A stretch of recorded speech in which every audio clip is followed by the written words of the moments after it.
mis en place normalement dès la semaine prochaine. Ok? Donc la personne qui sera responsable, si tu veux bien te lever, ce sera Antonella. Elle a eu du mal à se lever. Hein. Voilà. Je vous le dis pour que vous puissiez la soutenir dans la prière. Alors évidemment, il y aura une équipe avec elle, évidemment, mais il faut prier pour ça, ok? Parce que c'est quelque chose de, en même temps de très bon dans une église. Un groupe de paroles prophétiques, c'est vraiment très bon, et en même temps, on peut vite dériver vers « j'ai besoin d'une parole chaque dimanche », ce qui est très mauvais. Parce qu'alors on va de parole en parole, et puis ça part en cacahuète. Donc l'équipe de paroles prophétiques ne sera pas un distributeur automatique. Vous ne venez pas en disant « j'ai besoin d'une parole cric, j'ai besoin d'une parole cric, j'ai besoin… » On ne fera pas ça. Okay? Mais par contre, vraiment, quand vous avez un besoin, que vous voulez vraiment quelque chose, il y aura des règles, ne vous inquiétez pas, ce sera mis en place au fur et à mesure, mais j'en ai déjà parlé avec Antonella. Une des règles, parce qu'il faut toujours quand même baliser un petit peu l'histoire, c'est qu'à la deuxième ou à la troisième fois, on dira quand même à la personne « et toi, de ton côté, est-ce que tu demandes à Dieu aussi ?» Parce que le but, c'est qu'on soit tous matures et qu'on entende tous Dieu parler. Alors évidemment, on est tous en chemin, on n'est pas tous au même stade de maturité devant Dieu, mais c'est le but. Hein. Le but, c'est que toutes vos oreilles soient ouvertes, hein, la famille. C'est comme ça que ça se passe. Le ministère prophétique, logiquement, le prophète, il propulse une nation dans le prophétique. Ce n'est pas un distributeur à parole. Il donne des paroles, évidemment, mais ce n'est pas que ça. Il emmène, il conduit vers du prophétique, parce que nous tous, chrétiens qui avons l'Esprit de Dieu, nous pouvons l'entendre. Et ce n'est même pas que nous pouvons, c'est ce que Dieu veut pour chacun d'entre nous. Ok, donc voilà, petite annonce. Et il y aura normalement à partir de la semaine prochaine des badges de couleur. Okay, on va essayer de se structurer un peu plus. On a 10 années de non-structure derrière nous, plus ou moins. On s'améliore, hein, on essaye tout du moins. Oh Jésus, merci Seigneur Jésus. J'ai partagé sur les groupes de discussion cette semaine, je ne sais plus si c'est des vidéos ou des vocaux, non c'est des vocaux. Hein. J'ai partagé sur une saison dans laquelle nous rentrons de jeûne et de prière. Et j'ai invité tous ceux qui le voulaient à se joindre à l'équipe pastorale, parce que ce n'est pas du tout une histoire d'équipe pastorale, hein, ça part de chez nous dans le sens que nous l'avons à cœur, mais c'est vraiment un appel à ce que nous fassions tous notre part et que nous amenions tous notre pierre à l'édifice. Et donc j'ai partagé que nous rentrions dans une saison de jeûne et prière parce que vraiment, vraiment, vraiment, je le sens très fort et ça fait maintenant un bon moment que ça dure. Je sens que nous arrivons à un tournant. Et rien de tel que le jeûne et la prière pour nous rendre plus centrés sur Jésus. C'est quelque chose, vraiment, ça doit faire partie de la vie chrétienne habituelle du chrétien. Pas que ce soit une habitude et qu'on fait ça juste pour « Ah ouais, on est le 17, ah ben ouais, le 17, il faut jeûner, c'est vrai, ah, j'avais oublié. » Ce n'est pas l'idée. L'idée, ce n'est pas que ce soit une habitude, mais que ce soit habituel pour nous. C'est-à-dire que ça fasse partie de notre vie chrétienne. Le jeûne et la prière, c'est vraiment quelque chose d'extraordinaire. Et le jeûne vraiment produit quelque chose de fort. Et nous avons reçu une parole, il n'y a pas longtemps, comme quoi nous devions bâtir un autel. Alors ça fait partie un peu des paroles, vous savez, vous la recevez, vous ne savez pas trop comment la gérer. Bâtir un autel, ok Seigneur, bâtir un autel. Vous me comprenez, hein? Hôtel A-U-T-E-L, hein? Il n'y a pas de H, pas de O. Hein? La résidence VVA, ce n'était pas l'idée. Hein? Et nous avons prié sur le sujet, merci. Nous avons prié sur le sujet, nous avons demandé à Dieu des directives. Et alors que Dieu commençait à déposer quelque chose de fort sur mon cœur, vraiment très très fort. Pasteur Andrés a eu une parole mardi sur cet autel et ce jeûne qui étaient liés. On a commencé le jeûne pas pour ça, hein, mais on a commencé le jeûne, je vais vous expliquer pourquoi après, et puis il a reçu vraiment une parole sur le fait que nous allions bâtir un autel, et c'était à travers le jeûne qu'on allait le bâtir, parce que l'autel représente un témoignage, représente un moment clé. Quand vous regardez dans l'Ancien Testament, il y a des tas de moments, il y a des autels différents, c'est vrai, mais il y a souvent un autel où c'est un moment de décision. C'est un moment important, c'est un tournant, c'est un mémorial aussi parfois. C'est juste pour se rappeler d'un moment très fort et très intense. Par exemple, on nous dit qu'Abraham a bâti un autel. À chaque fois que Dieu lui est apparu, lui a parlé, il a bâti un autel. Le peuple, quand il a quitté l'Égypte et qu'il est passé à travers le Jourdain, au milieu du Jourdain, ils ont bâti un autel. Ils ont mis des pierres, ils ont bâti un autel. Et puis même dans le culte que Dieu avait donné à son peuple. Bon, c'était sous l'Ancienne Alliance, c'est vrai, mais ce culte passait par des autels. Il y avait l'autel des parfums, l'autel des sacrifices, et c'était vraiment un lieu de rencontre avec Dieu, c'était un lieu de changement, un lieu où Dieu vient et parle. Et Pasteur Andrés reçoit vraiment, c'est dans le jeûne et la prière, et ce jeûne va être ce lieu où Dieu va parler, ce lieu de rencontre, va être cet autel. Alors moi, j'avais déjà annoncé, ouais, jeûne, bazar, et puis ça tournait dans mon estomac déjà. Rien à voir avec la faim, hein. La faim tourne dans l'estomac, mais ce n'est pas ça. Ça tournait dans mon estomac. Et le mercredi, alors que Pasteur Andrés avait donné cette parole, j'ai passé ma journée à demander à Dieu, à lui dire, Seigneur, qu'est-ce qu'on doit faire avec tout ça? Et puis c'est devenu limpide comme de l'eau bien propre. Et donc je vais vous parler aujourd'hui d'autel. La semaine prochaine, nous allons encore en parler. Mais je vais vous demander une préparation pour la semaine prochaine. Parce que vraiment, nous sommes à la croisée des chemins, nous sommes à un moment vraiment charnière, et je crois vraiment, je le ressens très fort. Alors, tout à l'heure, on priait pour la préparation de la louange, et c'était déjà un moment très intense. C'était physique, on sentait la présence de Dieu d'une manière physique.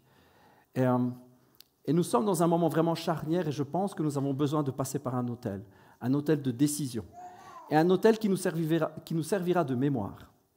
Il faudra qu'on se rappelle de ce moment. Il faudra qu'on se tienne à ce qu'on a dit. Et c'est important, et ça va passer par un autel. L'histoire du jeûne,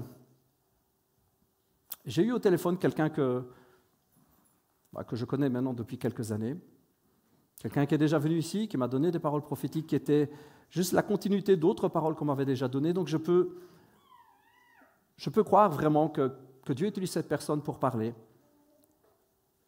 J'étais avec mon épouse lundi soir à la maison, puis je suis resté plus ou moins presque 2 heures, 1h50 au téléphone avec. C'était long.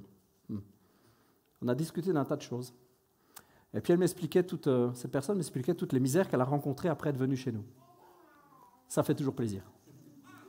Ah ben c'est cool, merci. Tiens. Ah non, mais tu t'imagines pas, Miguel, toutes les misères qui me sont arrivées après que je sois venu chez vous. Sympa. Reviens quand tu veux. Elle dit, non, mais tu ne te rends pas compte, l'opposition spirituelle que j'ai rencontrée après être venu chez vous. Vous savez, on doit réfléchir à ce que Dieu nous dit, à ce que Dieu met sur notre chemin. On doit y réfléchir. Je veux dire, ouais, et quoi, l'opposition? Elle dit, non, tu ne réalises pas l'opposition qu'il y a sur vous. Et cette opposition m'a suivi. Oh. Elle dit, tu ne t'imagines pas l'opposition qu'il y a sur vous? Elle dit, ça a été à un tel point que j'ai téléphoné à des amis prophètes. Dans le ministère que je connais, je leur ai téléphoné pour leur dire, il y a un truc qui est louche là. Pas louche d'une manière négative, mais il faut que tu m'expliques, parce que quelle est cette opposition? C'est quoi ce truc? Elle n'a pas eu de réponse sur quelle est l'opposition. Mais de l'autre côté, je pense que c'est 2 personnes dont elle m'a parlé. 2 personnes lui ont dit de l'autre côté du bout du fil, ah non, mais tu ne t'imagines pas l'opposition qu'il y a là-bas. Ça a été juste la confirmation. Elle dit, il y a une opposition spirituelle qui est énorme. Elle est évidemment dans le temps et dans la saison, parce que c'est une saison pour le monde, une grande saison de changement. Et donc ce n'est pas que sur nous, on n'est pas le centre du monde, loin de là. Mais il y a une opposition sur la Belgique, il y a une opposition sur l'Europe, il y a une opposition sur ce monde, il y a une opposition au changement et au réveil, il y a une opposition, il y a une rébellion, il y a vraiment quelque chose qui s'oppose à l'action de Dieu. Mais tout spécialement, mais là-bas, il y a une opposition de dingue. Et de là vient cette idée, il faut qu'on jeûne, il faut qu'on ait des percées, et il faut que ça s'arrête. En même temps, c'était très rassurant, parce que s'il y a une grande opposition, ça veut dire qu'il y a de grandes bénédictions qui arrivent. Et c'était très rassurant en même temps. Après, je lui disais en rigolant, je dis, tu te souviens la dernière fois, toutes les paroles que tu m'as données? Je dis, parce que ça tombe bien, cette fois-là, on enregistrait, je les ai réécoutées. Je dis, t'as entendu ce que tu as dit? Et après, tu t'étonnes qu'il y a de l'opposition, et tu t'étonnes que tu as les mêmes oppositions. Alors, on a rigolé un petit peu, ça nous a un petit peu décontracté. Cette personne, de son côté, se met en jeûne, parce qu'elle en a besoin aussi. Et nous, de notre côté, nous avons décidé de faire jeûne aussi. Et donc, pour ceux et celles qui voudraient nous soutenir spirituellement dans ce jeûne, parce que c'est une histoire de communauté, ce n'est pas une histoire de Pasteur Miguel, c'est une histoire de communauté. Ceux qui voudraient nous soutenir dans le jeûne, eh bien, je vous invite à le faire aussi. dans le jeûne et la prière. Alors j'ai déjà dit ce message plusieurs fois sur le groupe, en disant que c'est un jeûne, mais c'est un jeûne pour déclarer. C'est un jeûne où on se met à part et on prend du temps chaque jour pour déclarer la bénédiction du Père, déclarer que l'opposition en face, elle est à terre, déclarer que rien ne s'oppose à la volonté de notre Père, déclarer que rien ne peut obscurcir ses desseins. Notre Dieu, quand il parle, il a réfléchi avant, tout décret qui sort de sa bouche est pesé, mesuré, il sait ce qu'il dit. Vous êtes avec moi? Quand Dieu dit quelque chose, il sait pourquoi il le dit, il sait comment il le dit, il sait quand il le dit, et il sait que ça reviendra à lui avec une pleine obéissance. Sa parole ne revient pas à vide en disant « Je suis désolé, Père, je n'ai pas pu faire ce que tu as dit. » La Bible nous dit que sa parole ne revient jamais sans avoir accompli pleinement sa volonté. C'est hyper important. Et donc nous rentrons dans cette période où nous devons bâtir un autel, nous devons jeûner, nous devons chercher sa face. Alors j'ai pris un exemple pour qu'on essaie de comprendre ce qui est en train de prendre place. J'ai pris un exemple, parce qu'il faut que ça change. Hein. Vous êtes OK ou pas? Vous savez comment Albert Einstein a défini la folie? Il a dit un jour, la folie, c'est de faire toujours la même chose et de s'attendre à un changement. Belle définition. Il faut que ça change, donc il faut qu'on fasse différemment. Si on veut du changement, ce n'est pas que Einstein est dans la Bible et que sa parole est parole d'évangile, ce n'est pas ça, mais c'est tout à fait vrai ce qu'il dit, ce qu'il a dit en son temps. On ne peut pas espérer un changement sans changer, sans faire des choses différemment. Et donc, nous allons faire cet autel de jeûne et de prière. Nous allons prendre ce temps et je voudrais prendre un exemple avec vous aujourd'hui qui est l'exemple du prophète Élie. Vous connaissez un peu l'autel que Élie a bâti? Oui, non? Ça se trouve dans 1 Roi, au chapitre 18. On va lire une partie, parce que c'est long, on ne va pas tout lire aujourd'hui. Je ne voudrais pas être trop long.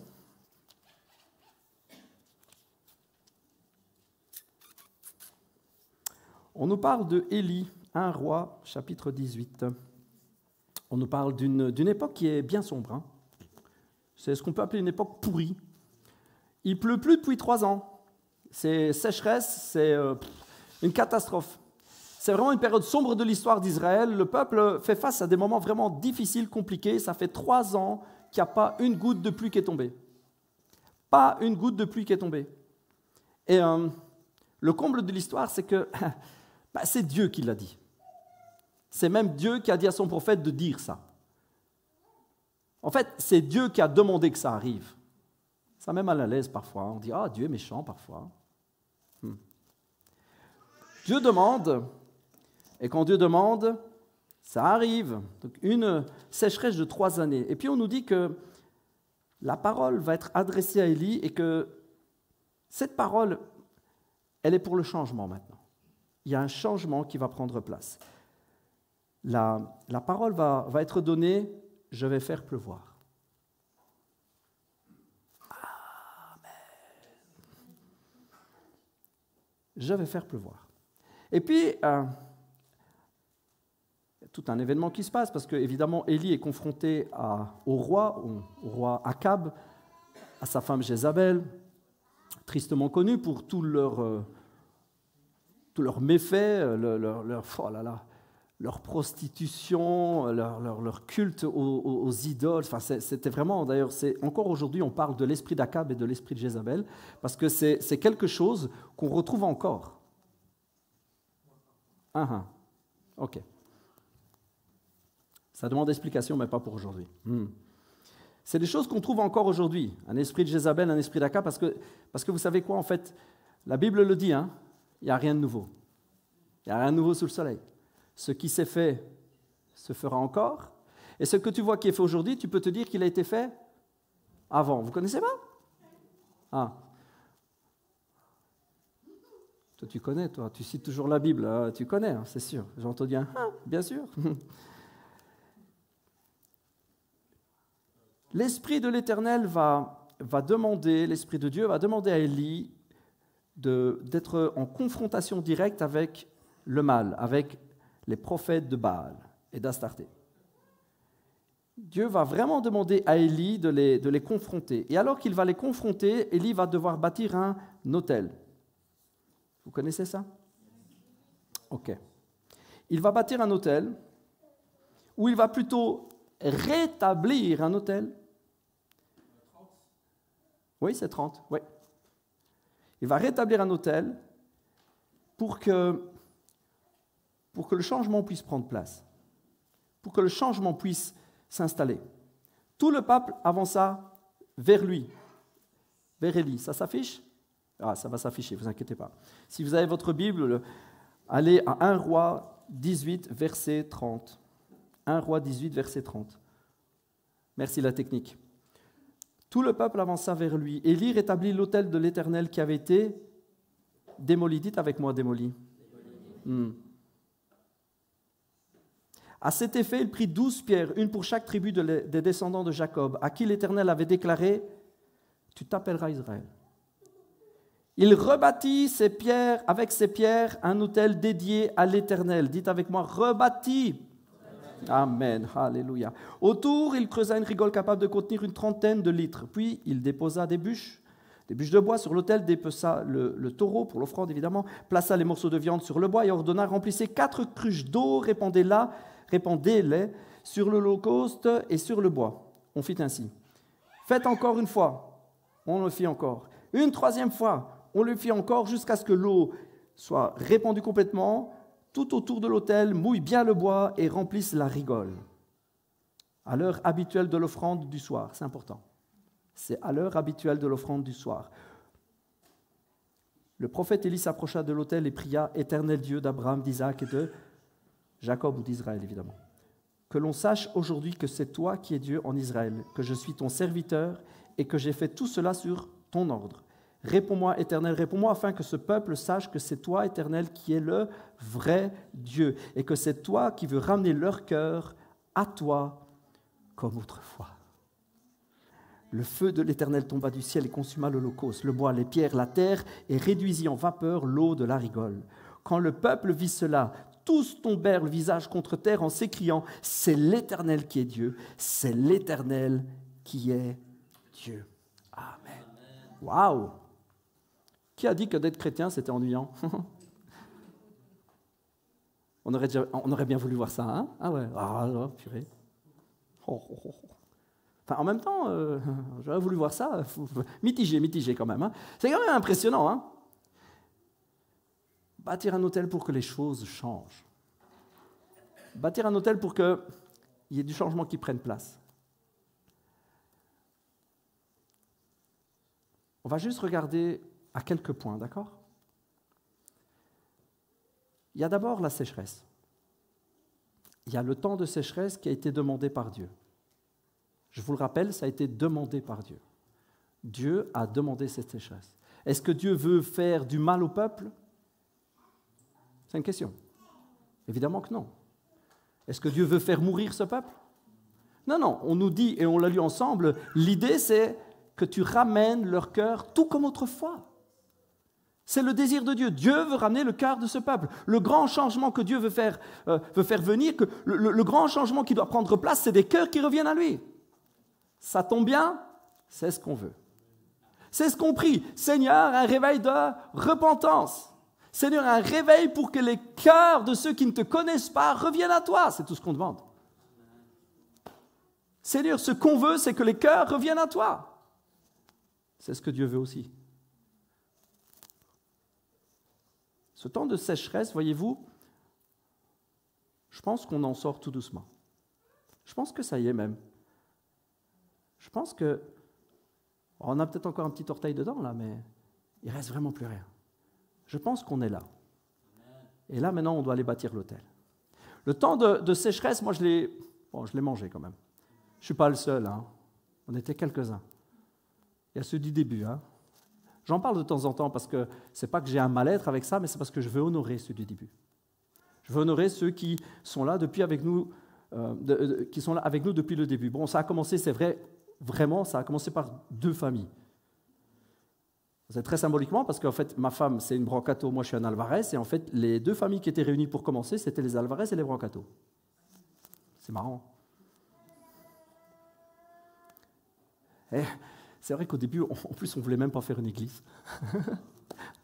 En fait, on ne voulait même pas faire ça. Moi, j'étais déjà pasteur, là où j'étais, je prêchais, j'étais assistant pasteur. Et bouf, je ne voulais même pas faire une église. En fait, vous savez, on réagit souvent, ou on prend des décisions par rapport à une réaction émotionnelle. Vous avez déjà remarqué qu'on fait tout le temps ça? On est tous pareils. Et j'étais super déçu de ce que je quittais, donc j'en voulais plus. Ça arrive tellement souvent. Ça arrive tellement souvent. J'ai encore entendu, il n'y a pas longtemps, une parole vraiment où le Saint-Esprit disait de ne pas avoir un esprit de rébellion. Et de ne pas suivre des enseignements qui poussent à la rébellion. Parce qu'en fait, c'est le cœur humain qui est comme ça. Quand tu es déçu d'un truc, tu cherches l'opposé. Tu as un radar. Ah, moi, je suis déçu de l'église. Ah, ben, vous savez quoi, on ne va plus aller à l'église, on va faire un truc différent. On fait tous pareil. Ah, Seigneur, ta grâce. Et donc, en fait, nous, au début, tout ce qu'on a fait, c'est vouloir nourrir les pauvres. C'est très bien, il faut le faire. Amen. Et on a commencé par faire des sandwichs. Et de la soupe. De la bonne soupe. J'avoue, c'était de la bonne soupe. Soupe maison avec des légumes frais. Ah. Et on allait une fois par semaine visiter les sans-abri de la région de Mons et on offrait un repas. Et c'était super cool. On parlait de l'amour de Dieu et tout ça, et tout ça, et tout ça. Mais très très vite, il y a quelque chose qui nous a poussé à quelques paroles. Et puis, bon, il faut quand même qu'on se réunisse et qu'on prie. On ne peut pas abandonner la prière quand même. On doit faire ça. Et donc, on a commencé à faire des réunions de maison. Et là a commencé une période de changement dans notre cœur. Parce que c'est ce qui se passe dans la sécheresse. Il y a un truc qui prend place. Il y a des choses qui meurent en toi et d'autres qui sont mises en lumière. Il y a des changements qui doivent prendre place. Nous, on avait besoin, par exemple, et c'est pour ça que Dieu nous a conduits à distribuer des sandwichs, on avait besoin de réapprendre à aimer les gens. Ce n'était pas notre fort. J'avoue. On venait d'un milieu un peu plus carré, et puis on n'était pas habitué à aimer les gens. Bon, voilà. Soit. On ne va pas revenir sur le passé. Notre passé est mort. Amen. Et donc, on avait besoin de réapprendre à aimer les gens. Et donc, qu'est-ce que Dieu nous a envoyé faire? Aimer les gens. Il nous a envoyé faire des sandwichs. Parce que Dieu doit te changer. Donc, qu'est-ce qu'il fait? Il te fait faire des choses. Allez, va. Distribue des choses. Prends dans les bras des SDF qui sentent ce qu'ils sentent, qui sont propres comme ils sont propres. Aime-les comme ils sont. La première fois, ça fait bizarre. Et puis tu ne sais pas, parce que tout en faisant, vous savez que c'est dans l'obéissance que Dieu change les cœurs. C'est quand tu acceptes le chemin que Dieu transforme quelque chose en toi. Et alors qu'on est rentré dans cette obéissance, on a dit, oh, il faut juste aimer les gens. On l'a fait au début parce qu'il fallait le faire, on avait le cœur à vouloir le faire. Et puis, vous savez, c'est vraiment vrai, hein, vous aimez, vous mettez à aimer. Vous vous mettez à aimer les gars. Je me souviens, on a créé vraiment du lien avec des gars qui étaient vraiment l'opposé de nous, quoi. On les a vraiment aimés. Et puis, Dieu nous a dit de le faire en famille, de le faire en église. Et puis, on a voulu le faire, et puis on l'a fait. Ça a été une partie du désert, une partie de la sécheresse. Et puis après, le Saint-Esprit a commencé à nous dire, ouais, mais les copains, il ne faut quand même pas s'éloigner des choses essentielles. Il faut revenir à l'Évangile, il faut prêcher l'Évangile. Ouais, ça c'est vrai, il faut le faire. Et on s'est remis à prêcher l'Évangile, à prêcher l'amour. Parce que là, maintenant qu'on aimait les gens, on s'est mis à prêcher l'amour. Et puis on s'est mis à ressentir le besoin de chercher le Saint-Esprit. Je ne sais même plus comment c'est revenu au taquet, ça. Je ne sais même plus. Je vous avoue, il y a des fois, je perds le compte. Tout ce que je me rappelle, c'est qu'à un moment donné, on s'est mis, ouais, ok, on a été blessé par le pentecôtisme. On a fait un peu comme tout le monde fait parce qu'on est loin d'être meilleur. On a cherché quelque chose de différent, puis Dieu nous a dit, hé, mon esprit, il est vivant, hein, et vous ne pouvez pas le jeter. Alors on s'est mis à rechercher plus le Saint-Esprit, on s'est dit, ouais, quand même. Et puis on est revenu aux signes, aux miracles, aux guérisons, et puis Dieu nous a touchés. Et puis il y a tout un travail qui s'est fait. Pourquoi je vous raconte ça? C'est parce que le temps de sécheresse, c'est ce qu'il fait. Le temps de sécheresse que Dieu veut, ce n'est pas pour te faire du tort, c'est pour te faire du bien. Il y a des choses qui ne prennent place que dans un moment où ça manque, où tu es privé, où tu es coupé, et tu fais quelque chose de différent et tu ne sais pas, et puis il y a quelque chose d'autre qui naît. Vous savez, ce qui pousse dans le temps de désert, c'est les choses les plus robustes et les plus vraies, parce que tout le reste crève. Bon, ok, j'ai dit crève, c'est pas grave. Tout ce qui n'est pas de Dieu meurt dans la sécheresse. Il n'y a plus rien à boire. Dieu prévoit un temps comme ça où le seul truc qui va résister, c'est le miraculeux de sa grâce, parce que ça ne peut pas vivre autrement, il n'y a plus d'eau. Et puis, il y a quelque chose qui fait des racines profondes, qui va chercher loin, loin, loin, qui va demeurer avec toi pour toujours. Et c'est quelque chose qui prend place, tu t'en rends même pas compte. Et ça prend place comment? Dans la sécheresse. Et une faim, une soif de plus. Et c'est ce qui a commencé à prendre place vraiment en nous. On a dit, Seigneur, on veut plus, on veut plus, on veut plus. Honnêtement, sur ces 10 ans, si j'avais écouté tous ceux qui m'ont dit, oui, mais bon, il y a un moment où tu vas arrêter de chercher, on aurait arrêté depuis longtemps. Parce qu'on avait tellement faim, tellement soif que c'est devenu notre quête. On n'a plus fait que ça, on a cherché sa gloire. Et je pense que c'est ce que nous sommes appelés à faire en tant que viveurs. Nous sommes appelés à chercher sa gloire et sa présence. On n'est pas tous appelés à faire les mêmes choses. Vous savez ça, quand même. On n'est pas tous appelés à faire les mêmes choses. Nous, on a reçu cet appel et cette sécheresse, elle nous a amenés à cet autel aujourd'hui. À cet autel de chercher un grand changement et de voir sa gloire descendre. C'est ce que la sécheresse a produit en nous pendant toutes ces années. Elle nous a conduits là où nous sommes aujourd'hui parce que c'est notre appel. Sous-entendu, si vous n'adhérez pas, ça va être vilain ce que je vais dire. Si vous n'adhérez pas, pourquoi vous venez? Ouais, je l'ai dit. Ah ouais, je l'ai dit. Non mais c'est sérieux. Si vous n'adhérez pas à la vision, vous savez quoi? Un jour ou l'autre, ça ne vous conviendra pas. C'est ça le truc. Nous avons, nous, la vision d'un grand moment de rencontre avec Dieu. Nous avons cette vision, nous avons reçu ce cœur-là. Et tout notre cœur n'est poussé que dans cette direction parce que ça ne vient pas de nous. Parce que dans la sécheresse, la seule chose qui a survécu dans notre cœur, au final, c'est la recherche de sa présence. Et nous sentons que nous vivons pour ça. Nous sentons que nous sommes nés pour ça. Je me souviens de toutes ces années où on se posait des questions, on disait, Seigneur, qu'est-ce qu'on doit faire? Comment c'est possible? Seigneur, on ne voit pas de résultat. Mais oui, tu es en sécheresse, c'est normal que tu ne vois pas de résultat. Il y a un truc qui prend vie, fais-moi confiance. Et nous étions là, Seigneur, plus. Et puis quand tu commences à sortir du désert, sortir de la sécheresse, que tu as la promesse de la pluie, tout d'un coup, là, tes sens, ils s'éveillent. Hein. Tu as le bout des doigts qui commence à picoter, tu dis, il y a quelque chose qui prend place. Il y a la promesse de la pluie. Il y a le temps de sécheresse qui te prépare à ce temps de promesse de pluie. C'est ça qui te prépare. Pourquoi donc Dieu fait venir la sécheresse sur un peuple? Question à 2 balles. Pour lui promettre la pluie. Je vous laisse réfléchir. Parce que je trouve ça vachement bon. Oh Jésus. Si Dieu fait une sécheresse, c'est pour pouvoir promettre la pluie après. Non, c'est vraiment bon ce que j'ai. J'avoue. S'il n'y a pas de sécheresse, tu ne peux pas avoir une promesse aussi forte que celle d'une pluie. Et d'une pluie à la fin de la sécheresse. Il n'y a rien de plus attendu que la pluie, alors que ça fait 3 ans qu'il ne pleut pas. Ça fait 3 ans qu'il ne pleut pas, il n'y a pas une goutte. Et arrive ce temps extraordinaire, c'est la deuxième chose que je vais vous partager. Il y a le temps de sécheresse qui amène le temps de la promesse de la pluie. Dieu dit à son prophète, je vais faire pleuvoir maintenant. Wow. Et alors là, tout d'un coup, tout le monde commence à s'énerver. Le premier qui s'énerve, c'est le prophète. Qu'est-ce qui va se passer? Le deuxième qui s'énerve, ou les 2 ou 3e qui s'énervent, évidemment, c'est le roi et la reine. C'est le roi et la reine. Qu'est-ce qui se passe? L'opposition.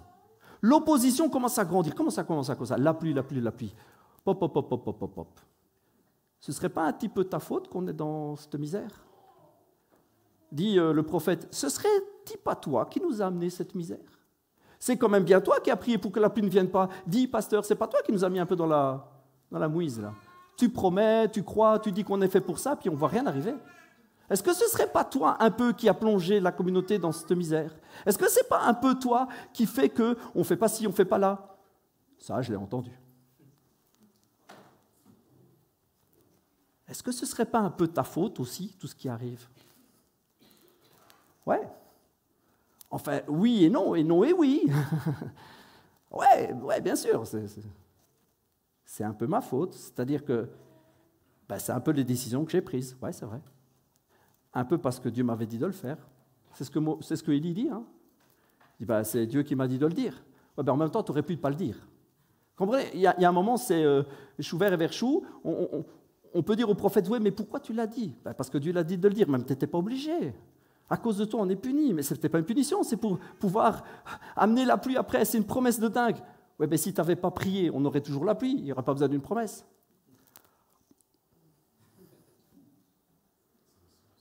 L'opposition qui monte. Et c'est ce moment où il faut tenir ferme. Ce moment où on sent arriver la promesse de Dieu, on a cette parole, et on est là juste, Seigneur, on veut y croire. Il y a un moment où vous serez peut-être le seul à y croire. Vous serez peut-être à un moment le dernier à croire. Vous serez peut-être vous, tout seul, chez vous, dans votre chambre. Je ne parle pas de moi, je parle d'une manière générale. Vous serez peut-être, vous, le dernier à croire à une promesse que Dieu vous a faite. Dieu t'a fait une promesse, il t'a dit, je vais faire ça avec toi. Il t'a amené dans un lieu vraiment comme une sécheresse spirituelle pour que cette faim grandisse, pour qu'il n'y ait plus que ça, pour que ce soit vraiment ta vie, que tu en aies soif à en mourir. Et puis tu as cette promesse qui revient, puis cette parole qui est donnée, puis tu la sens arriver. Et puis là, tu as tous les autres qui te découragent et qui te disent, tu veux rire, mais dans ta vie, on voit que le contraire. Mais franchement, il y a des fois à croire que tu es ridicule, que tu n'as rien compris. On ne voit que le contraire. Et maintenant, tu nous dis que tu crois à la promesse. Non, mais tu crois à cette promesse alors que ça fait des années qu'on voit le contraire. Des années. Alors tu entends des faux prophètes, tu entends des faux serviteurs, tu es dans l'erreur. Tu n'es pas un homme de Dieu, tu n'es pas une femme de Dieu. C'est ce que tu entends à ce moment-là. Non, rien pour toi. La promesse de la pluie. Et c'est à ce moment-là qu'il faut s'accrocher. Vraiment, il faut s'accrocher. Je pense vraiment que nous sommes dans cette saison. Et je vous le dis en tant que famille VA, c'est le moment de s'accrocher. La famille, c'est le moment de s'accrocher. C'est le moment là, on reçoit une promesse, on reçoit des paroles, elles sont renouvelées.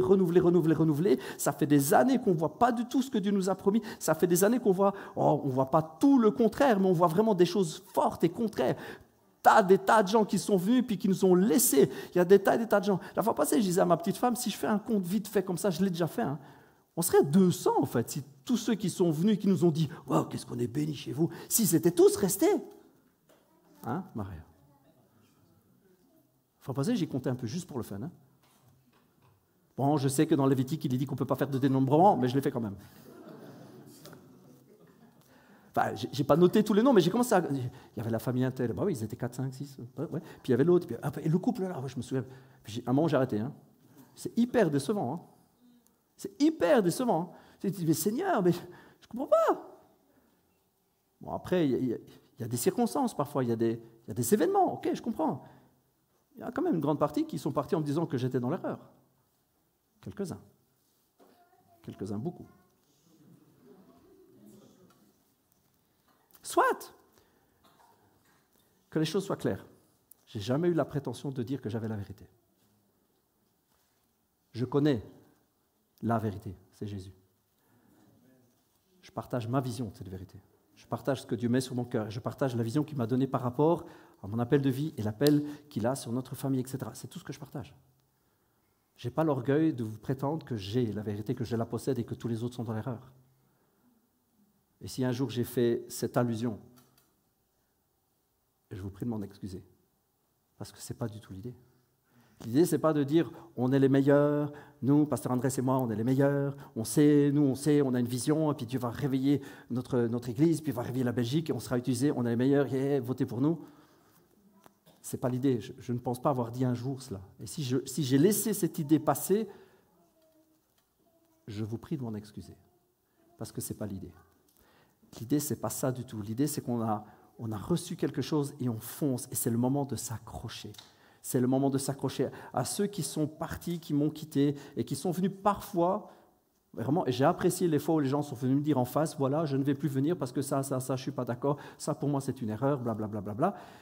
J'ai toujours apprécié énormément les gens qui m'ont fait ça. J'aurais souvent dit, à chaque fois je me souviens encore de la dernière personne qui a fait ça, je lui ai dit merci. Merci de me le dire. Merci, j'apprécie ton honnêteté. J'apprécie que tu veux qu'on reste frères. J'apprécie ça. Ah ouais, merci Seigneur, merci. Ok, c'est cool. J'apprécie qu'on puisse se dire les choses et qu'après on ne va pas se tirer dessus. On n'est pas dans le camp adverse. On est dans la même famille. Amen. On est dans la même direction, on est dans la même église, la grande église avec un grand E. Et donc j'ai apprécié cela. Et puis c'est le moment de s'accrocher. Quand les autres partent, c'est le moment de s'accrocher. Arrive ce moment extraordinaire de la construction de l'autel. Nous en sommes là. Où nous avons une promesse, nous avons une parole, et puis nous sentons le changement. Vous avez déjà remarqué comment on sent arriver la pluie ou pas? Ça sent des fois, on dit. Ça sent l'humidité, il va pleuvoir. Puis le vent, il change, et tout d'un coup, c'est un petit frisson frais. On sent ça. Hein. Et puis on regarde les nuages au loin, on se dit, ah ouais. Ah non, mais ça va tomber sévère. Hein. Ah ouais. Et là, on est dans ce temps-là, on a une promesse, on sent arriver, et en même temps, on est peut-être les seuls à le voir. Hein. Il y en a des tas qui diraient, moi, je vois qu'un ciel bleu. Mais soit, on s'accroche à la promesse et arrive le temps où il faut construire un autel. Où il faut plutôt rétablir un autel qui a été détruit. Parce que vous savez, on ne fait rien de neuf, en fait. On ne fait rien de neuf. On ne fait que rétablir les choses qui avaient déjà été faites. Vous croyez qu'on est les seuls chrétiens à avoir vécu ou qui vont vivre un réveil? Non, mais sérieux, on est loin d'être les seuls. Est-ce qu'il y en a qui, avant nous, ont vécu ça? Est-ce qu'il y en a avant nous qui ont prié pour ça? Amen. Et heureusement qu'il y en a qui ont passé du temps, qui n'ont pas dit « oh, tout ça, c'est rien, ça ne sert à rien ». Heureusement qu'il y en a qui ont passé, il y a des générations entières qui ont prié, qui ont dit « Seigneur, visite l'Europe ». Amen. Il y en a qui ont passé du temps, qui ont dit « Seigneur, visite la Belgique ». Heureusement. Oh, merci Jésus. Et donc, nous devons juste nous inscrire là-dedans. Nous devons juste prendre le train en marche. Il y en a qui ont prié, les promesses sont sorties du trône, Dieu a déclaré les choses, ça sent la pluie qui arrive et tout ce que nous devons faire, c'est nous positionner dans cette foi-là, la foi des anciens. Oui, ils ont cru que Dieu était le Dieu des miracles. Ils ont cru que c'était le Dieu qui ressuscite les morts. Ils ont cru que c'était le Dieu qui guérissait toute maladie, qui changeait l'esprit, qui chassait les démons. Ils ont cru cela. Moi, j'ai grandi dans une église quand j'étais petit, c'est ce qui se passait. C'est ce qui se passait, on y croyait, puis il y a eu toute cette période où on n'y croyait plus. Ok, mais on va juste quoi? Réinventer la roue? Non, on va juste rebâtir ce qui existait déjà. On va dire, Seigneur, tu sais quoi? On veut être cette église à nouveau. On ne veut pas être une nouvelle église, on veut être l'église à nouveau, de ce qui a déjà été, de ce que les anciens ont déjà connu. On veut juste, Seigneur, rebâtir. Et comment ils l'ont fait? Le prophète, très symboliquement, a pris une pierre de chaque famille. C'est une histoire de famille. C'est une histoire de communauté, ce n'est pas une histoire d'un pasteur qui est un petit peu plus chelou que les autres.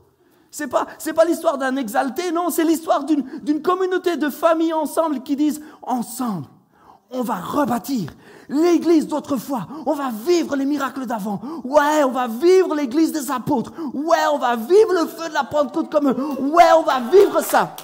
C'est une histoire d'église retrouvée.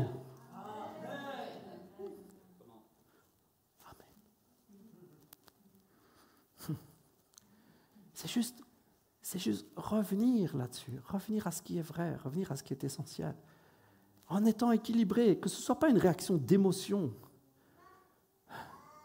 J'insiste là-dessus parce que c'est le plus grand danger, c'est de réagir par émotion, de vouloir suivre une émotion, l'émotion du moment. On doit être équilibré en Jésus, on doit recevoir tout l'évangile pleinement. C'est tout un package et c'est à ça que nous devons revenir. Nous devons revenir à quelque chose de vrai, d'authentique et de puissant. Amen, Pasteur Miguel. Et réaliser que avant ça, le peuple y suit sans suivre. Le peuple y croit sans croire. Parce que Élie va leur demander, et c'est le moment de la construction de l'autel, c'est le moment de la décision. Et c'est le moment où le feu de l'esprit chasse l'incrédulité. Remarquez ceci, on ne l'a pas lu ensemble, mais remarquez ceci. Dieu parle vraiment, Dieu parle et il appelle ce peuple. Et c'est vraiment surprenant de voir que le peuple ne sait plus en fait. Et qu'il faut vraiment que cet autel soit bâti pour que le peuple sache, pour que le monde sache. C'est hyper important. La Bible nous dit que Élie va faire cette déclaration, il va dire à ce pays, il va dire à cette patrie, il va dire à ce monde qui est tout autour de lui, il va leur dire, hé les copains, jusqu'à quand vous allez d'un côté, de l'autre, vous ne savez pas ce que vous voulez? Vous avez déjà lu ce passage? Il va dire, jusqu'à quand boiterez-vous ou sauterez-vous des deux côtés? C'est selon la traduction. Combien de temps? Combien de temps encore? Elle va leur poser cette question simple. Ça se trouve dans 1, 18, 20. On ne va pas l'afficher, ce n'est pas nécessaire, je vous le lis. 1, 18, 20, il va dire, si l'Éternel est le vrai Dieu, ben servez-le. Et si c'est Baal, eh ben servez-le aussi alors. Mince quoi, faites votre choix. Et remarquez juste la phrase qui suit. Et c'est à ça que l'autel va... C'est le changement vraiment puissant qui va prendre place. La Bible nous dit, le peuple ne lui répondit pas un mot. Pas un mot. Mais bon sang, t'y crois ou pas, cette église-là? Comme ça. Non, mais tu crois quand même que Dieu peut agir? Tu crois à ce réveil? Je sais pas. J'en sais rien. Ce monde, ce qui est autour de nous a besoin de cet autel pour que le doute soit chassé. Et pour que ça devienne quelque chose une conviction qui vienne de l'esprit. Alors nous sommes là, de ceux qui avons reçu la promesse, alors on s'attache, on croit à cette promesse. Et puis il y a tout le peuple autour, qui ne sait pas s'il doit croire ou pas. Qu'est-ce qu'ils en savent, les pauvres? Croiser quelqu'un dans la rue, tu dis, ouais, mais il faut croire et tout ça. Bah, ouais, peut-être que oui, peut-être que non, qu'est-ce que j'en sais, moi? Ils ne savent pas. Et l'autel est ce lieu de rencontre, ce lieu de décision, où le feu va descendre, l'Esprit va être là, et la Bible nous dit que c'est l'Esprit Saint qui donne la conviction de péché, la conviction de jugement, la conviction de salut. Tout cela vient de l'Esprit de Dieu. C'est l'Esprit de Dieu que quand il descend, il convainc les cœurs, il convainc les vies. Les gens ne peuvent pas recevoir, ils ne peuvent pas comprendre s'il n'y a pas l'Esprit de Dieu qui les touche. Vous pouvez essayer de convaincre quelqu'un, s'il n'y a pas l'Esprit de Dieu qui accompagne vos paroles, c'est juste des paroles. C'est du vent. Si vous essayez de convaincre quelqu'un en disant « Ouais, mais tu sais, moi j'ai vécu ça, c'est super. » Si vous dites « Ouais, j'ai prié, j'ai vu des guérisons », c'est super. S'il n'y a pas l'Esprit de Dieu qui vous accompagne, c'est du vent. Je suis sûr que vous l'avez déjà vécu. Si.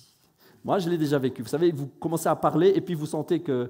Ce n'est pas que Dieu n'est pas là, hein, mais vous sentez que ce n'était pas le moment. C'est comme s'il était là puis il dit « Tu fais, mais tu fais tout seul. Hein. » Et alors vous parlez, et puis le gars en face fait « il n'y a rien qui se passe. » Et puis il y a des fois, vous sentez que c'est le bon moment, mais vous n'avez pas spécialement envie de parler, vous n'avez pas spécialement envie de prier. Oh Seigneur, et puis là, Saint-Esprit fait allez, vas-y. Et puis, vous dites juste 2 mots, et puis le gars en face, il pleure.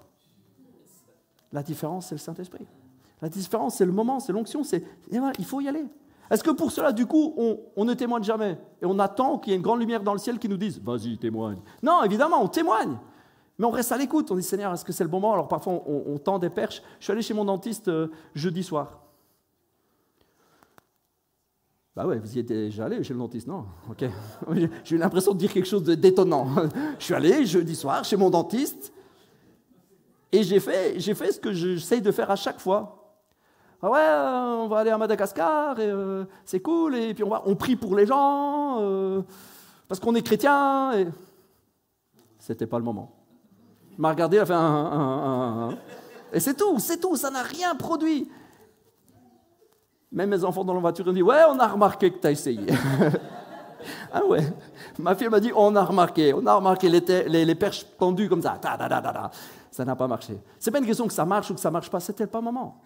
Comprenez qu'il y a ce moment d'autel où le feu descend et puis le peuple crie quoi? Qu'est-ce que le peuple a crié quand le feu est descendu? Qu'est-ce que le peuple a crié? Il s'est écrié d'une voix forte « C'est l'Éternel qui est Dieu, c'est l'Éternel qui est Dieu. » Ils sont tous tombés la face contre terre. Il y a ce moment d'autel, nous devons construire cet autel, pas pour nous, mais pour le peuple. Nous devons construire cet autel pour que le monde dise « C'est l'Éternel qui est Dieu, bon sang. » Mais c'est vrai en plus, c'est vrai, c'est Dieu qui est Dieu. Waouh! Il y a ce moment d'autel, c'est juste le feu et la consécration, le feu qui descend, puis le moment de mise à part où tout le peuple prend conscience de cela. Ça, c'est la conviction que donne le Saint-Esprit. Mais ça ne se finit pas là. Il y a la nouvelle saison qui commence avec ça. À ce moment crucial, alors que nous sommes appelés à bâtir cet autel et le feu va descendre. Amen, mon frère. Le feu va descendre et oui, le peuple va être convaincu. Il y a une nouvelle saison dans laquelle nous rentrons. Et ça, vous savez, il faut y réfléchir aussi. Parce que c'est ce qui suit dans le récit d'Élie, c'est la nouvelle saison qui commence. Vous connaissez un peu la suite? Il y a une charmante dame qui s'appelle Jézabel qui dit « Attends un petit peu, qu'est-ce qui s'est passé là? Ça veut dire qu'on a tué tous mes prophètes ?» Il y a la moutarde qui lui monte au nez, elle pète une case et elle dit, alors c'est marrant parce qu'ils utilisent le nom de Dieu alors qu'ils n'y croient pas, que l'Éternel me traite dans toute sa rigueur, c'est ce qu'il va faire là. Que l'Éternel me traite dans toute sa rigueur si ce soir Élie est encore vivant. Bon, pas de chance pour elle, le soir Élie est toujours vivant et effectivement, eh bien, la colère de Dieu va tomber sur elle. Il y a une oppression qui va suivre le changement. Parce qu'en fait, vous voyez, le diable sait qu'il a perdu. Le diable sait qu'il a perdu. Alors que le peuple commence à dire « c'est l'Éternel qui est Dieu », le diable, il perd tous ses pouvoirs, tous ses moyens, il perd tout. Alors qu'est-ce qu'il fait? Il rentre à la maison en disant « bon, il faut être sport, ils ont gagné. » C'est ça qu'il fait le diable. Le diable, il lance les dernières flèches qui lui restent. Et vous savez quoi? Elles font mal. Elles font des blessés et parfois elles font des morts. Il y a dans des grands moments de changement, il y en a toujours qui se prennent des coups dans le dos. Il y a des flèches qui arrivent, splash, parce que le diable, il tire tout ce qui lui reste. Et c'est un moment où il faut faire attention. Élie, il prend un peu peur dans ce moment-là. Je ne vous lis pas tout ça parce que le temps passe et je voudrais qu'on prie à la fin. Le récit nous dit que Élie prend peur et il s'enfuit au désert. Il s'enfuit au désert parce qu'il dit, il faut sauver sa peau. Il court, il s'en va vers la montagne de Dieu parce qu'il dit, là, je ne comprends pas. J'ai fait tout ce que tu m'as dit, j'ai bâti l'autel, le feu est descendu, et puis maintenant on veut me flinguer. Seigneur, qu'est-ce qui se passe? C'est une nouvelle saison qui prend place, mon loulou. Et quand une nouvelle saison prend place, tu sais quoi? Il faut faire face à l'ennemi, il ne faut pas lui tourner le dos. Parce que les flèches, tu te les prends dans le dos. Il faut lui faire face, il faut croire, il faut avoir foi. La nouvelle saison, il faut savoir la négocier. Elle n'est pas facile. La nouvelle saison qui va prendre place n'est pas facile, mais Dieu a tout préparé. Dieu a tout préparé, tout est prêt, tout est là. Il est au contrôle. On voit ça comment? On voit ça dans le fait que Élie va dire à Dieu, tu sais quoi, puisque c'est ainsi, je ne veux plus. Et Dieu lui dit, ça va, ok, retourne dans ta chambre. Non, Dieu lui dit, mais enfin Élie, j'ai déjà tout préparé, la succession arrive. Regarde, Élisée sera prophète à ta place, vas-y. Et en passant, il aura une double onction. Par rapport à toi, il aura une double onction. Non, Dieu ne fait pas ça. Mais c'est vraiment ce qui est arrivé. Il a fait le double des miracles. Si vous comptez, Élisée a dit qu'il y ait sur moi une double onction de ton esprit. Et en fait, si vous comptez les résurrections, les trucs, les choses, il a fait le double des miracles. C'est marrant. Il y a beaucoup d'humour dans la parole de Dieu. Dieu est bon. Mais Dieu a prévu un remplaçant. Il a prévu la continuité. Dieu dit à Élie, mais parce que tu crois que je ne suis pas au contrôle, il y a 7000 gars dans ce peuple qui n'ont pas mis un genou à terre devant les idoles. 7000 gars qui me sont restés fidèles. Dieu est au contrôle. Dieu est au contrôle. Au moment où il fallait faire face, Élie, il a eu peur. Est-ce qu'on le blâme? Non. Est-ce qu'on lui jette la pierre? Certainement pas. Élie, il a eu peur et je pense qu'on aurait tous eu peur à ce moment-là. On aurait tous les genoux qui auraient dansé les castagnettes. Et oui, bien sûr, on aurait tous eu peur. On aurait tous dit, oh là là là là, qu'est-ce qu'on a fait comme bêtise de réclamer maintenant le feu qui descend? Qu'est-ce qu'on a fait comme bêtise? On s'est mis à dos toutes les autorités, toutes les dominations, les principautés, le diable lui-même. Qu'est-ce qu'on a fait, Seigneur? Mais non, pas qu'est-ce qu'on a fait. Vous êtes avec moi ou pas? Mais non, qu'est-ce qu'on n'a pas fait? Mais non, bien sûr que non, Dieu est au contrôle. Et il y a un temps dans la nouvelle saison de révélation où Dieu te dit, regarde, j'ai préparé des choses. Ça, il faut le saisir. C'est quelque chose de bon que je vous dis là encore. Il y a quelque chose à saisir. Il ne faut pas avoir peur. On est à un tournant. Il y a un hôtel qui se bâtit. Oui, le feu va descendre. Oui, les gens vont être... Waouh, ça va être une visitation, un truc de dingue. Oui, c'est une nouvelle saison. Et vous savez quoi? Il faut avoir confiance en Dieu. Dieu prépare. Dieu met des gens. Il y a des rendez-vous divins qui sont préparés. Non. Si 10 000 tombent à ta droite, tu ne seras pas atteint. Non, fais confiance à Dieu. Dieu est avec toi. Amen.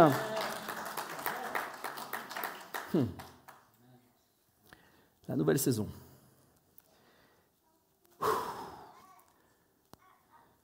C'est une histoire de génération, vous savez. On ne fait rien de nouveau.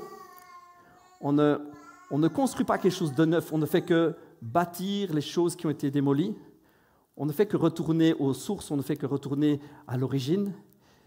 Et il faut être assuré que Dieu prépare la génération qui arrive.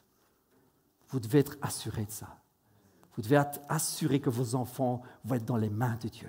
Vous devez être assuré que la génération qui arrive va être une génération bénie. Ils vont marcher dans l'onction, ils vont marcher dans les signes et les miracles plus que nous. Ils vont voir des choses de dingue. Dieu prépare. Il y a des jeunes ici, ils ne savent pas encore. Ils ne savent pas ce qu'ils vont vivre. Il y a des jeunes ici, ils entendent, ils disent, oui, Pasteur Miguel, des fois, il crie fort quand même. Hein. Et puis là, 18h12, Seigneur, fait qu'il s'arrête. Il y en a ici, ils ne savent pas, les jeunes, franchement, vous ne savez pas ce que vous allez vivre, mais il ne faut pas avoir peur. Et nous devons être assurés. Il y a tous nos bambins là qui courent et partout, oui, c'est vrai, ça fait du bruit, ça nous gêne. Bon, c'est vrai, ça commence à me gêner avec le temps. Je vieillis peut-être. Ça commence à me gêner aussi parfois. C'est pour ça qu'on a mis des chaises avec des housses noires dans le fond. C'est pas le noir qui fait... Evelyne, c'est pas le noir qui fait. Hein. C'est juste parce que comme ça, ils sont derrière, ils peuvent faire un peu plus de bruit, ou du moins, ils peuvent faire le même bruit que maintenant, mais plus loin. C'est pour ça qu'on a fait ça. Hein. Ne croyez pas que c'est pour les mettre loin, mais c'est pour qu'ils soient plus à l'aise. Donc oui, moi aussi, ok, d'accord, les enfants et tout ça, mais ces enfants-là, la famille, ces enfants-là vont bénéficier de cet autel, de cet ancien. Ils vont être au bénéfice de cette grâce. Le feu sera déjà descendu. Ils vont juste marcher dans les promesses, dans le feu de l'onction. Ils vont marcher dans cette sanctification. Ils vont juste être bénis. Et amen, qu'ils seront bénis. Amen, qu'ils seront bénis. C'est juste bon. Alors, je vous le disais, oui, je pense que nous sommes à ce moment d'autel.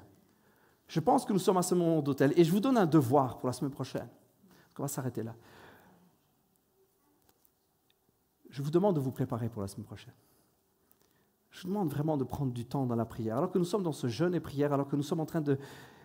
Je vous demande de considérer le fait que vous êtes une pierre de cet autel. Que vous êtes une pierre et que vous avez un rôle à jouer. Je vous demande de considérer le fait que ce n'est pas une histoire de pasteur, c'est une histoire d'église et de famille Vivia. C'est une histoire qu'ensemble, nous allons rechercher les choses qui ont été délaissées. Il y a toute une vie chrétienne qui a été mise de côté. Et croyez pas, je vous assure, croyez pas que juste parce que maintenant on prie pour les malades, on a tout redécouvert. Croyez pas que parce que, ah oui, mais nous maintenant, on est OK avec les signes et les miracles et le parler en langue. Yeah, on est arrivé, on a tout redécouvert. Croyez pas ça. Il y a tellement de choses dans la sanctification, dans la recherche de sa présence qu'on n'a pas encore redécouvert. Il y a tellement des richesses de bénédictions qu'on n'a pas redécouvert, qui sont enfouies, qui sont cachées parce que l'autel a été démoli. Croyez pas que ah ouais, mais nous, on est une église charismatique, donc normalement, les charismatiques, c'est les meilleurs. Oh, s'il vous plaît, pensez pas ça. Il y a tellement plus. Tout à l'heure, on était en prière pour le groupe de louanges et Olivier le Baptiste, il disait, ouais, je relis l'Exode et puis quand je vois comment Moïse, il était intime avec Dieu, ouais, on est loin d'avoir redécouvert ça, hein, ouais. Oh purée. Moïse parlait à Dieu et il avait une représentation. Oh, Seigneur, il voyait Dieu. Il avait une telle intimité. Et puis on nous dit que Josué, il ne quittait jamais l'intérieur de la tente. Il était toujours dans la présence de Dieu. Vous avez déjà lu les récits de l'Ancien Testament ? Ah, il y en a plein qui trouvent ça nul, c'est pas marrant, c'est dur, c'est sévère, c'est la loi. Vous avez déjà vu la richesse qu'il y a là-dedans ? Est-ce que vous avez déjà vu les moments qu'ils ont vécu parfois ces gars-là ? Waouh ! Est-ce que vous croyez qu'on va... Ah, mais nous, on est meilleurs ? Non, on doit redécouvrir plein de trucs. On doit rebâtir les hôtels qui ont été démolis. On doit revenir à la consécration. Ces gars-là, ces femmes-là étaient consacrées autre chose que nous. Ils étaient consacrés autre chose que nous. Ils passaient du temps dans la présence et dans la prière autre chose que nous. Ah, j'ai convaincu personne. Mais c'est pas grave. Ils étaient attachés à Dieu autre chose que nous. La Bible nous dit, Enoch marcha avec l'Éternel pendant 300 ans. Et puis l'Éternel le reprit, il ne fut plus. Hey!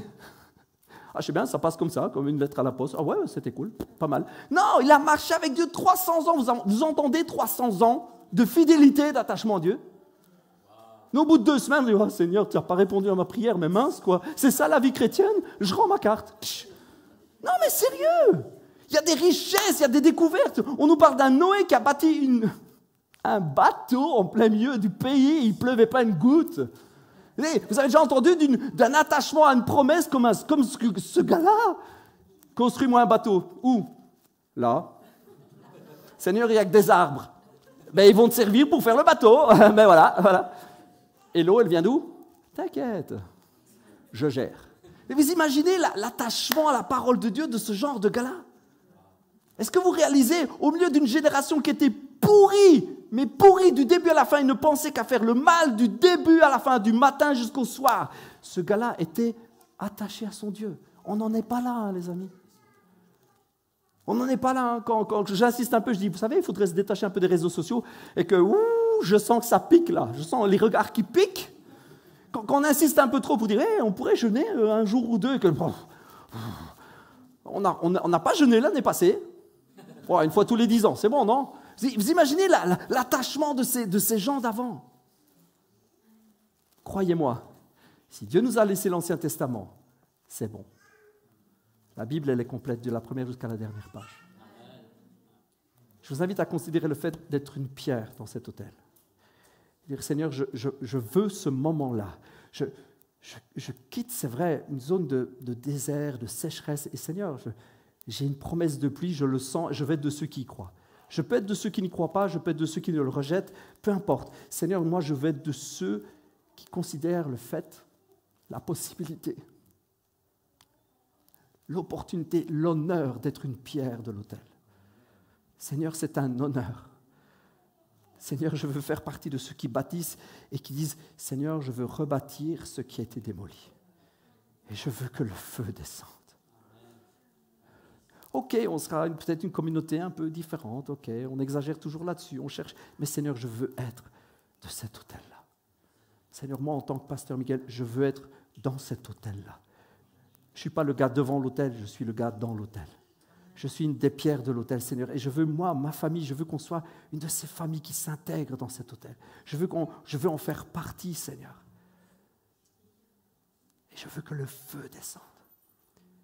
Seigneur, et dans le jeûne et la prière, je veux bâtir cet autel. Je veux que tout doute s'en aille. Je veux que toute clarté se fasse.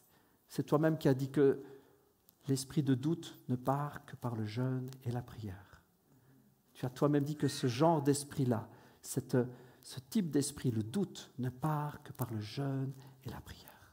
Alors Seigneur, je veux maintenant faire partie de cet autel. Je veux croire, je veux jeûner, je veux recevoir cette parole et je veux que le feu descende. Je vous invite à considérer ce message vraiment, à recevoir et à vous préparer pour la semaine prochaine. On continuera ce n'est pas une série de messages, c'est juste 2-3 messages parce que la semaine prochaine je serai là normalement, mais la semaine d'après, nous serons déjà à Madagascar avec mon épouse, nous serons partis. Nous partons le 20 au matin. Mais pasteur Andrés va retrousser ses manches et ça va être bon. Oh Seigneur, ça va être bon. Il faut que vous y croyiez, il faut que vous le receviez.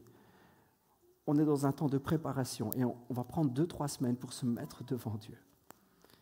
Et je crois vraiment que nous sommes à un tournant. Et je pense que ce jeûne, que cette histoire d'autel à bâtir, c'était vraiment une parole de Dieu pour nous. Nous devons le recevoir et dire, Seigneur, je veux faire partie du truc. Je veux faire partie de cet autel. Je veux être une pierre de l'autel. Et Seigneur, oui, je veux croire, continuer à recevoir. Et Seigneur, je veux voir le feu descendre. Je veux voir le feu descendre. Jean-Baptiste a dit que Jésus nous baptiserait d'esprit et de feu. Oui, d'esprit et de feu. Oui, son esprit est déjà là. Mais oui, son feu doit descendre. À moins que vous me disiez, pasteur Michael, moi je suis déjà baptisé de feu. Parce qu'alors il faut m'expliquer. Je ne sais pas moi. Je sais qu'il y a un feu qui m'anime du matin au soir. Je n'ai qu'une pensée du matin au soir. Depuis je ne sais pas combien d'années, je n'ai qu'une pensée. C'est le réveil, l'action de Dieu, sa présence, son esprit. Mais je ne sais pas encore ce que c'est d'être baptisé de feu. Je veux le vivre. C'est une promesse de la parole de Dieu. Je veux rebâtir les anciens autels. Oui, le feu va descendre.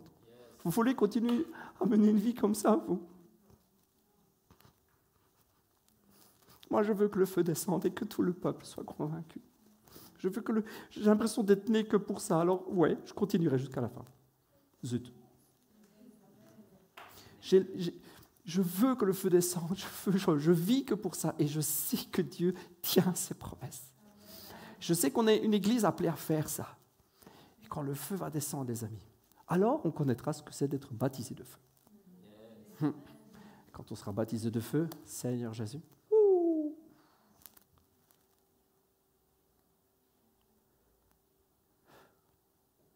merci Seigneur. On prie ensemble pour terminer. Seigneur Jésus, je veux juste te remercier. Merci pour ce qui est en train de reprendre place, Seigneur Jésus. Je prie vraiment qu'un grand nombre de chrétiens, un grand nombre de cœurs, Seigneur, se sentent concernés par ce message. Je prie vraiment qu'un grand nombre soit touché, soit vraiment, que leur cœur soit ébranlé, Seigneur. Et qu'ils ressentent cet appel, qui pour moi est vraiment un appel de ton esprit. Sois une pierre de mon autel. Sois une pierre de mon autel. Sois une pierre de mon autel. Seigneur, je prie qu'un grand nombre de cœurs, Seigneur, se préparent encore pour les 2 semaines à venir, dans le jeûne et la prière. Seigneur, vraiment, si certains ont du mal à jeûner, Seigneur, je prie que tu leur donnes des directives simples et précises, Seigneur, sur comment jeûner, quoi jeûner, si c'est un jeûne partiel, un jeûne total, si c'est un jeûne 1 jour sur 2, si c'est un jeûne que du repas du soir, peu importe, Seigneur. Tu mets dans leur cœur un désir de se mettre à part. Seigneur, un désir de se mettre à part et qu'ils puissent vraiment ressentir et désirer et puis venir te dire, Seigneur, me voici, je suis une pierre pour ton autel. Seigneur, je te prie vraiment de faire cette œuvre et je crois que les 2 semaines à venir vont être extraordinaires. Seigneur Jésus, à toi la gloire, à toi l'honneur, dans le nom précieux de Jésus Père, j'ai prié. Amen. Je vous invite à vous préparer pour la semaine prochaine parce que j'ai à cœur pour la semaine prochaine quelque chose de très fort. J'ai à cœur que la semaine prochaine, nous prenions un temps de prière pour libérer et pour briser tous les liens d'âme, les liens de cœur, tout ce qui a été fait pendant tant d'années. Dieu a mis sur mon cœur qu'il nous veut à part pour lui. Et on verra comment dans la symbolique, le prophète, que ce soit Élie, mais que ce soit d'autres, ont pris des pierres et les ont sanctifiées. Ils ont pris des pierres et les pierres ont été mises à part. Vous allez voir, on va regarder à ça la semaine prochaine. Et c'est ce que nous allons faire. Nous allons prier pour que tout ce qui est ancien soit brisé une bonne fois pour toutes. Que tous les liens de cœur, les liens d'âme, les chaînes du passé, que tout soit brisé dans le nom de Jésus. Nous ne pouvons pas être un autel mis à part pour Dieu si nous sommes nous-mêmes enchaînés encore à l'intérieur. Alors, je ne veux pas spoiler la semaine prochaine, mais la semaine prochaine, nous allons prier, nous allons déclarer, nous allons vivre un temps de libération. Je le crois dans le nom de Jésus. Alors, soyez là si vous êtes disponible la semaine prochaine. Et croyez, préparez-vous, passez du temps à prier, à parler en langue. Si vous êtes rempli de l'esprit et que vous avez le langage de prière, passez du temps chaque jour à déclarer en langue. Écoutez la louange, jeûnez, coupez-vous, s'il vous plaît, faites cet effort des réseaux sociaux, des télés, des séries, le plus possible. Ce n'est pas un ordre, une recommandation, ok? J'insiste. Vraiment, faites cela pour vous mettre à part pour Dieu. Ce n'est pas un devoir, sinon Dieu ne va pas vous bénir, mais c'est une... je peux vous l'expliquer en 2 secondes. Quand vous faites ça, vous ouvrez un chemin de bénédiction pour que Dieu puisse vous bénir. Vous me suivez? C'est ce qu'on fait quand on se met à part, on ne mérite rien. C'est lui qui bénit, c'est lui qui fait le chemin. Mais on ouvre un chemin pour qu'il puisse venir. Et puis il vient, c'est lui, tout le mérite lui revient. Mais nous créons de l'espace, nous ouvrons, nous l'accueillons. Ok? C'est clair? Prenez du temps à part pour Dieu, déclarez. Et je crois que nous allons vivre un dimanche absolument extraordinaire. Soyez bénis. Merci Seigneur, alléluia, on acclame Jésus une dernière fois. Merci Seigneur Jésus, merci pour ce que tu fais. Merci pour ce que tu fais Jésus. Amen, soyez bénis.